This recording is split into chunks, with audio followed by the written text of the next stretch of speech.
राजस्थान के चुनावी दंगल में कांग्रेस के दिग्गज नेता पूर्व डिप्टी सीएम सचिन पायलट कांग्रेस उम्मीदवारों के लिए जगह जगह प्रचार कर रहे हैं। एनडीटीवी से बातचीत में कह रहे हैं पायलट की कांग्रेस की स्थिति और बीजेपी के साथ हुए गठबंधन को लेकर उन्होंने तमाम बातें रखी हैं मीडिया के सामने। जरा सुनिए।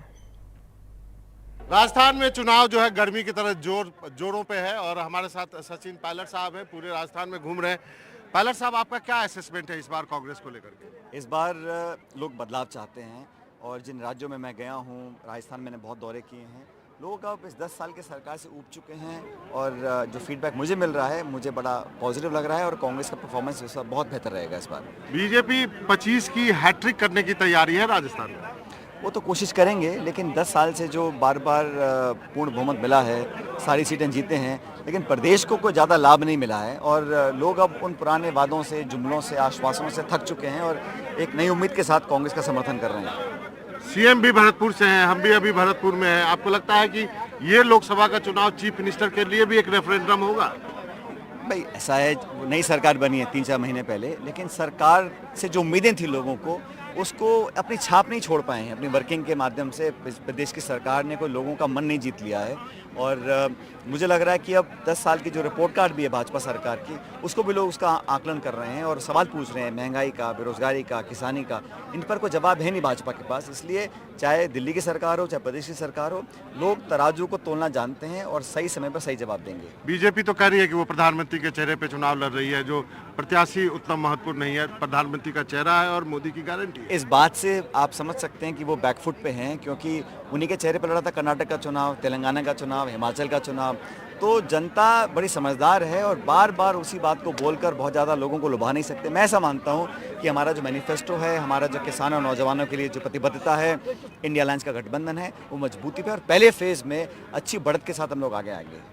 बांसवाड़ा डूंगरपुर में आपने अपना कैंडिडेट वापस लिया, लेकिन वो कैंडिडेट तो अभी भी खड़ा है। एक अजीब सी स्थिति हो गई वहाँ पे। ईवीएम में तो आपका भी चुनाव चिन्ह होगा, कैंडिडेट का नाम होगा। मुझे लगता है कि पार्टी ने जो निर्णय लिया था उससे जो उम्मीदवार थे वो संतुष्ट नहीं थे, आपस में कुछ कन्फ्यूजन रहा, होना नहीं चाहिए था। मैं समझता हूँ वो अवॉइडेबल था और इसका अब जो नुकसान होगा होगा, लेकिन मुझे लगता है कि इससे कोई बहुत ज़्यादा इम्पैक्ट भी नहीं पड़ेगा बाकी सीट्स और बाकी प्रदेश के। बीजेपी के साथ क्या आपको लगता है कि बाकी 6-7 सीटों पर भी असर पार्टी ने नीति का निर्णय लिया था। हमारा अलायंस है सीपीएम के साथ, आरएलपी के साथ और बीजेपी के साथ भी, और उसका कहीं ना कहीं फ़ायदा हमको मिलेगा, क्योंकि हमारा इंडिया अलायंस 24 पार्टियों का गठजोड़ है और हम कलेक्टिवली लड़ रहे हैं एनडीए को हराने के लिए। इसमें व्यक्तिगत महत्वाकांक्षा इंपॉर्टेंट नहीं है, किसको क्या सीट मिल रही इंपॉर्टेंट नहीं है, इंपॉर्टेंट ये है कि विपक्ष की वोट एकजुट रखें। राजस्थान में कहा गया कि बड़े नेता चुनाव नहीं लड़ना चाह रहे थे, इसलिए बहुत देरी से हुआ। नहीं, हम सब क्यों, मध्य प्रदेश के पूर्व मुख्यमंत्री, छत्तीसगढ़ के पूर्व मुख्यमंत्री चुनाव लड़ रहे हैं। राजस्थान में हमें सबसे जो बेस्ट उम्मीदवार थे वो उतारे हैं और हर व्यक्ति को क्या जिम्मेदारी देनी, इसका निर्णय पार्टी करती है और हमारी जिम्मेदारी 25 की 25 सीटों के ऊपर है। जो हमारे उम्मीदवार हैं, हमारे उम्मीदवार हैं, उनको जिता के लाना हम सबकी जिम्मेदारी है। आप वैभव गहलोत के प्रचार के लिए जाएंगे? क्यों नहीं जाऊंगा, मैं पिछली बार भी गया था जब वो लड़े थे जोधपुर से, मैं पार्टी का अध्यक्ष था, मैं उनका नामांकन भरवाया, उनके लिए प्रचार किया था, वो जीत नहीं पाए थे। इस बार पार्टी ने उनको उतारा है जालौर से और ना सिर्फ जालौर, बाकी हर सीट पे हम जाके कैंपेन करेंगे, पार्टी का वोट मांगेंगे, क्योंकि सुनो, उम्मीदवार व्यक्ति नहीं है, उम्मीदवार पार्टी का हम सबका है। अशोक गहलोत और सचिन पायलट में सुलह हो गई है क्या? हमारी कोई खास अनबन भी नहीं थी। कभी कभी सोचने का, काम करने का तरीका अलग हो सकता है, लेकिन पार्टी के प्रति प्रतिबद्धता और एकजुटता से पार्टी को जीत दिलाना, ये हम सभी की प्राथमिकता है। आपने दिल से माफ कर दिया गहलोत साहब को? माफ़ी तो दिल से दी जाती है और किसी माफ़ी होती है। तो क्या हम कहें कि कई लोग ये भी कह रहे हैं कि आप इस लोकसभा चुनाव के साथ साथ अगले विधानसभा की भी तैयारी मन से करते जा रहे हैं? क्यों नहीं करनी चाहिए?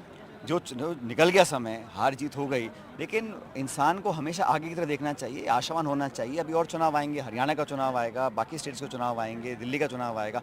हर चुनाव एक चुनौती होती है और राजनीतिक कार्यकर्ता को कभी घर नहीं बैठना चाहिए, हमेशा सड़कों पे कार्यकर्ताओं के बीच रहना चाहिए और जनता चाहती है अपने नेता को देखना, उसका पसीना टपकता हुआ, उसका लहू टपकता हुआ, तभी तो लोग उसे जुड़ते हैं। हम घर बैठे रहें और उम्मीद करें कि बटन ट्विटर दबा दबा के चुनाव जीतेंगे, थोड़ा ना होता है। एक सवाल ये है कि ये चुनाव कहा जा रहा है कि बहुत इम्बैलेंस है।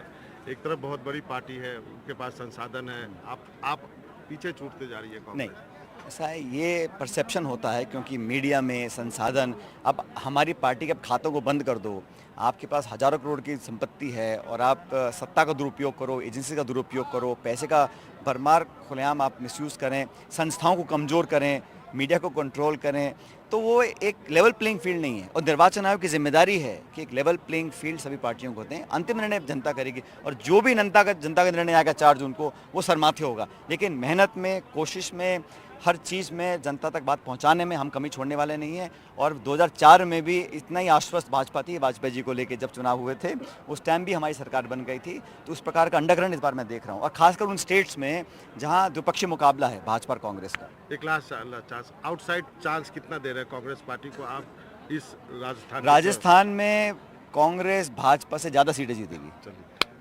बहुत बहुत शुक्रिया पायलट साहब। तो सचिन पायलट अपनी बात जो है काफ़ी मजबूती से रखे, जाने जाते हैं इसके लिए, और उनको लगता है कि इस बार कांग्रेस काफ़ी मजबूती से राजस्थान का चुनाव लड़ रही है। और इसी के साथ बुलेटिन में फिलहाल इतना ही। मुझे दीजिए इजाज़त। नमस्कार।